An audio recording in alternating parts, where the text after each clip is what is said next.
두 번째 날의 첫 번째 후보 나와 계십니다. 황교안 후보십니다. 어서 오십시오. 예, 안녕하십니까. 황교안입니다.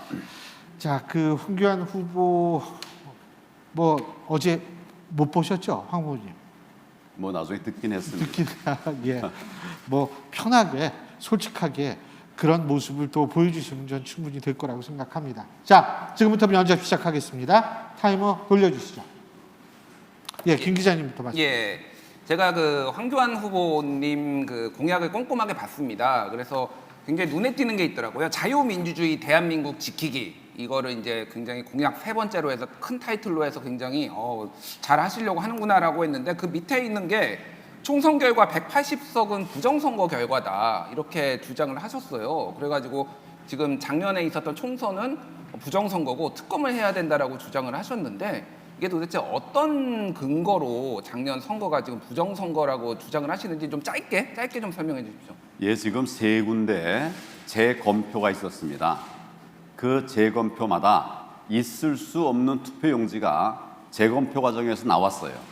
유권자들은 정상 투표지에다 투표를 했는데 나중에 재검표를 해보니까 있을 수 없는 투표용지가 나왔다.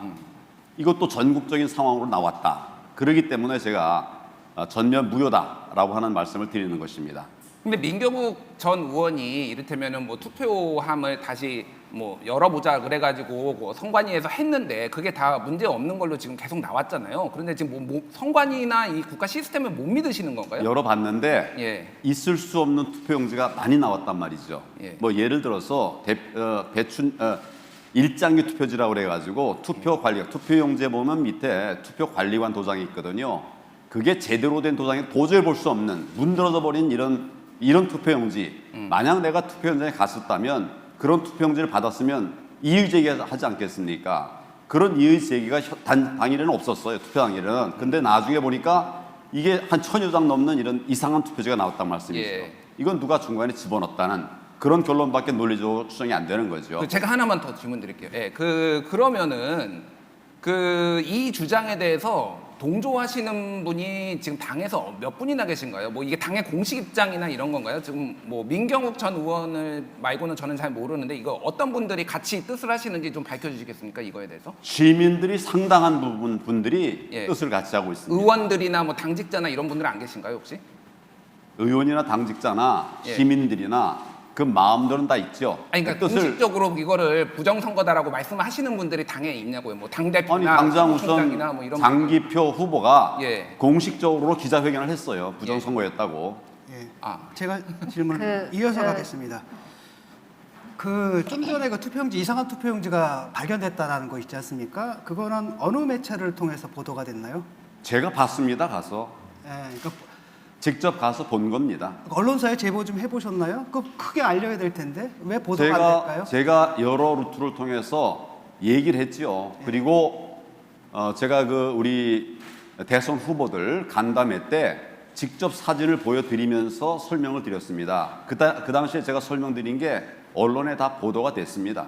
그러니까 예를 들어 언론사에서 이것이 정말로 이상한 표가 발견됐다라는 보도는 저는 본 거 없고요. 제가 본 건 주로 극우 유튜버들이 하는 거기서만 주장하는 거로 알고 있거든요. 그런데 지금 대선에 나오신 분이 어떤 공식적인 매체들에 보도되지 않은 얘기를 그저 유튜브만 보고 이렇게 공적으로 발언하시는 것이 적절한가?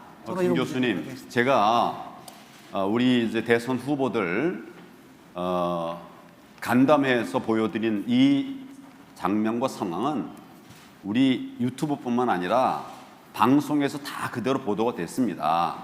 어느 방송이죠? 아니 그 당시 여러 방송들이 나와서 같이 그러니까 했죠. 그렇게 주장하는 사람들이 있다는 것은 보도가 됐을지 몰라도 어느 방송사도 쉽게 말하면 조선일보, 중앙일보, 동아일보 같은 보수 신문에서도 그런 주장들은 진지하게 받아들이지 않고 있는 걸로 알고 제가 실제 증거물을 제시를 했습니다. 증거물들을 방금 말씀드리는 것처럼 여러 기자들 앞에서 직접 다 보여드렸어요. 여기 제가 가지고 있는 스마트폰에 담겨 있는 걸 다 보여주었습니다. 그리고 투표용장에서 있을 수 없는 빳빳한 투표용지가 있다. 이런 얘기도 했고 그것도 다 보여줬고요. 예, 이것이 이 사진이 언론을 서칭해 보면 여러 군데 나와 있습니다. 예, 모든 음모론은 다 나름대로 근거를 갖고 있습니다. 달착륙 음모론도 다 근거를 갖고 나오거든요. 그런데 그것들을 이성적으로 판단을 하셔야 되는데 사실 당시 총선이라는 것은 참 민주당의 압승이 예상됐고요. 심지어 민주당에서는 뭐냐면 그때 유시민 씨가 180석 들고 나왔지 않습니까? 까기 전에 이분들은 다 시뮬레이션 돌려본 겁니다. 돌려봐가지고 딱 압승한다. 정확한 숫자까지 다 예측을 하고 있는데 이상하게도 그 당시에 미래통합당인가요? 그분들만 자기들이 이길 거라고 착각을 하고 있는데 그런 착각을 줬던 게 바로 유튜브들의 유튜브 방송이거든요. 그 세계에서만 했다가 나중에 그 참패로 나오니까 그 다음 때 뭐라고 나오냐면 인지 부조화 상태에 빠진 거예요. 내가 이걸 해석하는 방식이 유튜브의 얘기를 듣고 얘기하는 게 아니고 재검표 현장에서 가서 본 투표 용지들을 그걸 토대로 해서 제가 얘기를 하고 있는 예, 겁니다. 좋습니다. 네, 잠깐만, 황 제가- 후보님 좋습니다. 그러면 그 잘못된 투표지 또는 이상한 투표지, 정상이 아닌 투표지를 보시고 나서 어떤 대응을 하셨습니까? 지금 후보자들이나 국힘당에 무슨 회의를 할 때 보여주시는 거 외에 법적으로 어떤 대응을 하셨습니까? 지금 인천에서의 재검표 직후에 해당 민경욱 의원이 선관위를 고소했습니다. 예, 아니 지금 그거는 수사 민 중에 의원이 있습니다. 한 거고 제가 우리 같이 후보께서- 협의해서 내 네. 판단에는 이렇다 얘기를 했고 또 그것을 같이 얘기하는 분들이 함께 논의해서 이거는 당연히 고소해야 된다. 뭐 이렇게 한 것으로 그렇게 황 알고 후보 있습니다. 개인의 명의로 뭐를 한 것은 아니고 그냥 지금 민경욱 의원이 했다는 거를 말씀을 하시는 거죠. 제 선거구가 아니니까 네. 지금 해당 선거구인 민경욱 의원이 고소를 했습니다. 또 제가 자, 하나만 그러면은요. 예. 그 우리 후보들 중에 황 후보만큼의 스펙이라 그럴까요? 경력을 가지신 분이 없습니다. 법무장관도 하셨고 총리도 하셨고 대통령 직무대행까지 다 하셨는데 좀 아픈 질문이 되겠습니다만 왜 이렇게 여론 지지도가 낮을까요? 그 이유가 뭘까요?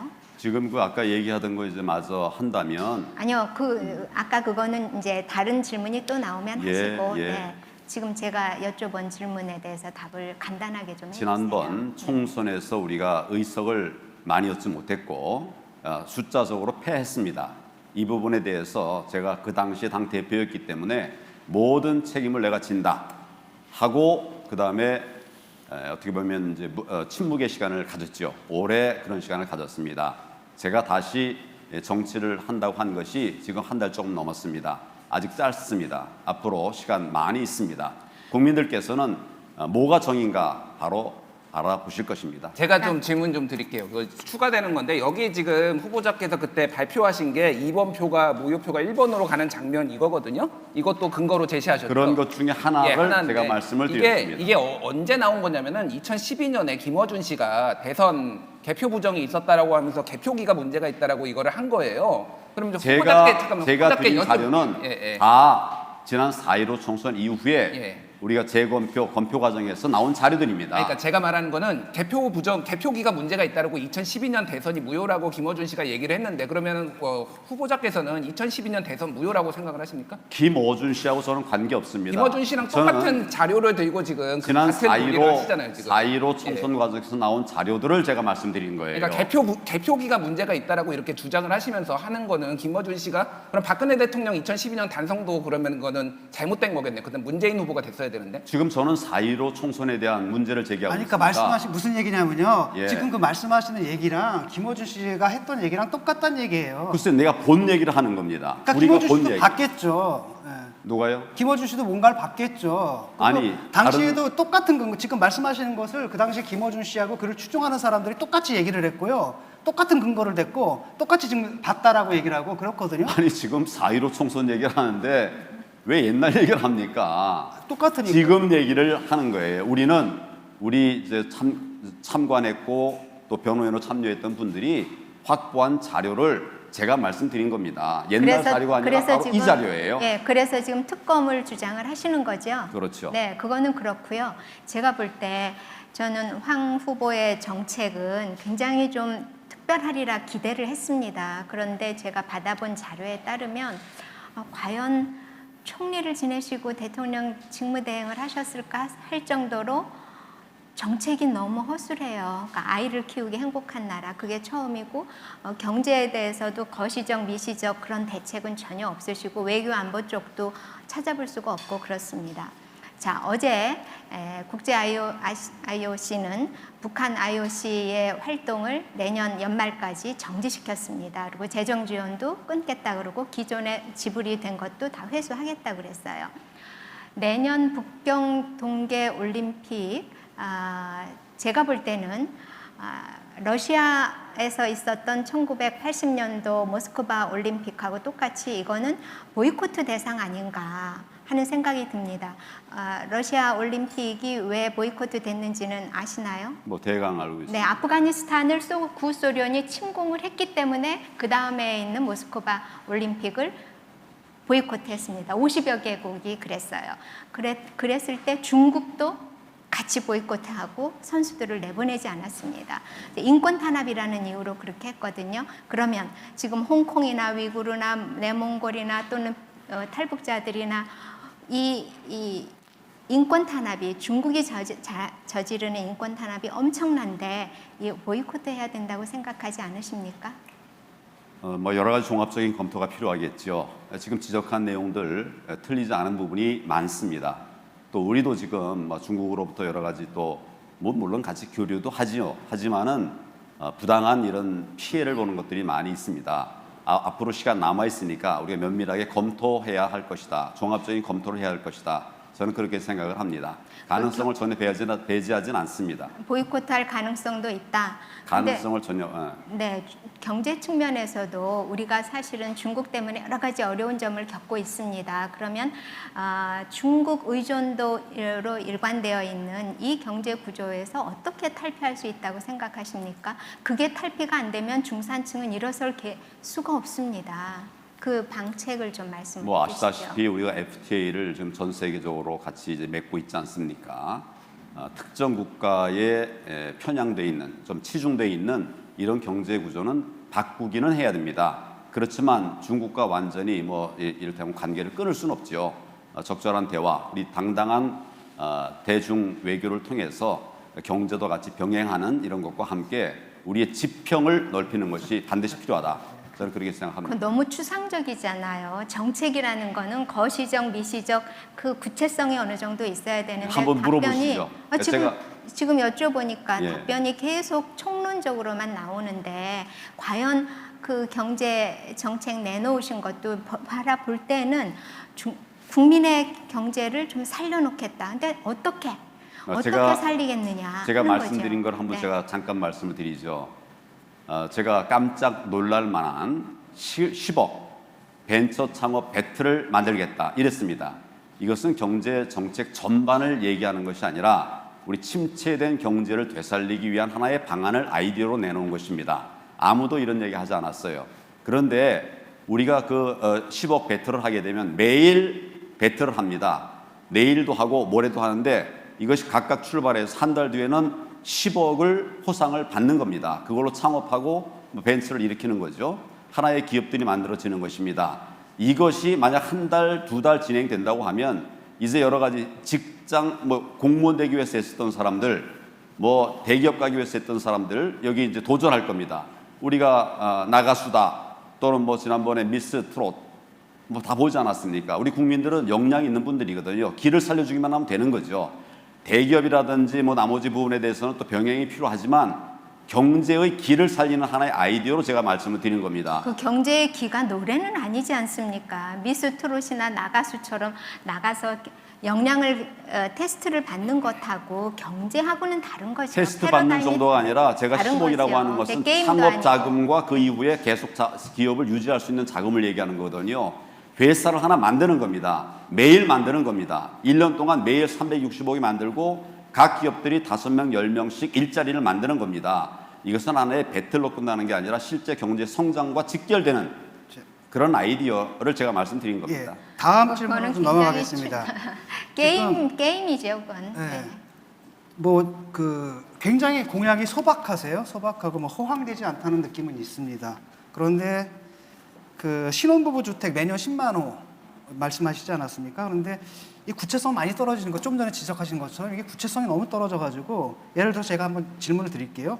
이게 매년 10만 원인데 이 주택을 어디에 지을 것이며 택지 확보는 어떻게 할 것이며 이 분양가는 얼마며 그다음에 여기에 소요되는 재정 있죠? 재원은 총 얼마로 예상하십니까? 아마 한 40조, 물론 설계에 따라서 차이가 있을 수 있겠죠. 한 40조 정도가 들 것으로 이렇게 예상이 됩니다. 정부의 자금과 또 금융기관의 지원 이런 것을 통해서 재원 마련은 충분히 할 수 있다고 생각합니다.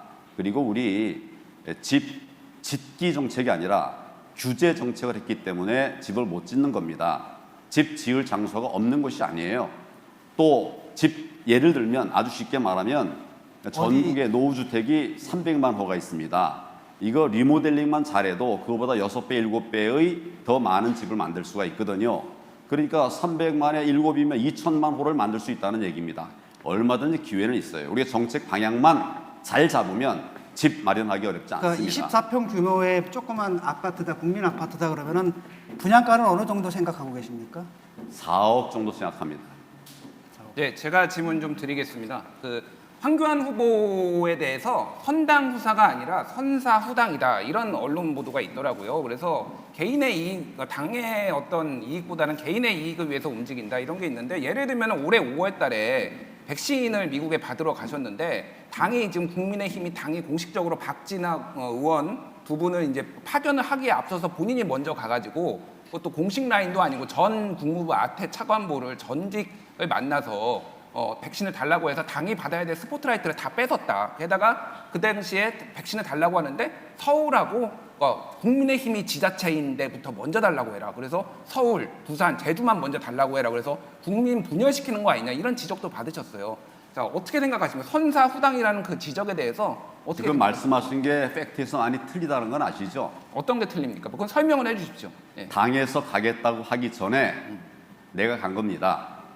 또 우리 정부, 문재인 정부가 가겠다고 하는 말을 하기 전에 내가 간 겁니다. 가겠다고 하는 마음이 있었던 건 모르겠어요. 그렇지만 바깥으로는 나간다는 이야기가 전혀 없었습니다. 없었기 때문에 제가 2월, 3월부터 준비해가지고 몇 달 준비해서 나간 겁니다. 그 뒤에 당에서도 왔고 또 문재인 대통령의 방미 계획도 잡혔습니다. 그 지자체 문제는 하도 안 하니까 제가 나간 겁니다. 근데 그 당이 그리고 제가 그동안 예. 총리하면서 또 대통령 권한 대행하면서 미국에 많은 인맥이 있죠. 너무 답답하니까 제가 간 겁니다. 이 정부가 잘 있으면 제가 뭐하러 아니 근데 가겠습니까? 현직도 아니고 전직을 만나서 어떻게 백신을 확보하겠다라고 하신 제가 거고 실제 가서 예. 거기서 1000만 회분을 약속을 받고 왔어요. 아니 근데 어디 있습니까 그 백신이 그러면 1000만 회분 백신 그 천만 회가 캠벨이 주겠다고 했습니다. 그러니까 그 백신이 지금 어디 있냐고요. 그러니까 그 전직 내가 관료를 약속을 만나서 받았으면 그렇게 하시면 그 이후에 간 분들이 예. 내가 얘기한 걸 잘 활용을 해서 그렇게 역할을 했었으면은 왜 서울, 부산, 저는 제주만 저는 그거 지금보다 하려고 훨씬 더 많은 백신을 우리가 받을 수 있다, 그러니까 있었다. 이렇게 결론적으로는 생각합니다. 약속은 받았는데 백신 확보는 사실은 다른 사람들이 못한 것이다 이렇게 말씀하신 것 같고 그 다음에 저로서는 물꼬를 트는 거지 내가 정부의 역할을 하고 있는 사람은 아니지 않습니까? 물꼬를 텄다.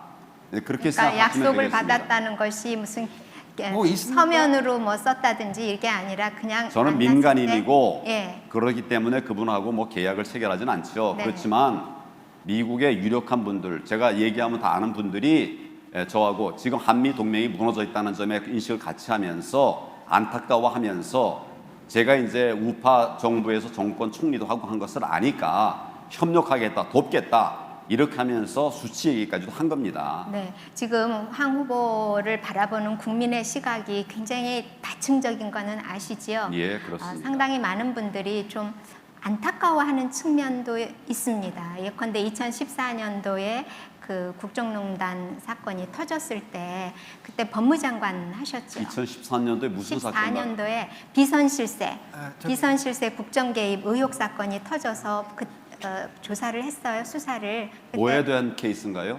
최순실이요. 아, 그 네, 2014년인가요? 14년입니다. 법무장관 하실 때죠.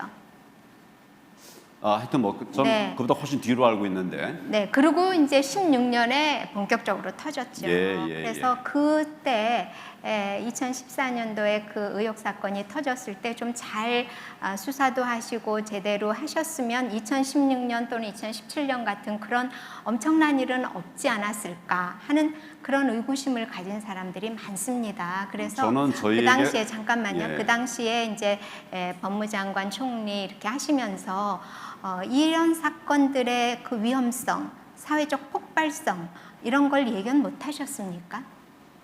구체적으로 무슨 사건을 말씀하시는지는 최순실 사건이요. 최순실 사건은 네. 근데 2017년도에 언론에서 최순실 관청 사건이라고 경정이 하지. 예. 했던 그 네. 정호의 문건 말씀하시는 거예요. 어떤 거? 정호의 비선 실세 국정 개입 청와대에서 사건이요. 그 앞에 박관청 수사가 네. 이루어진 네. 거. 네, 예, 그 예, 예. 수사를 제대로 했더라면은 예. 2016년, 2017년에 이 엄청난 파장을 몰고 오는 이 현대사의 이 정말 엄청난 사건이잖아요. 예. 이것까지는 가지 않았을 것 아니냐 이런 생각을 하는 사람들이 많습니다. 그래서 예.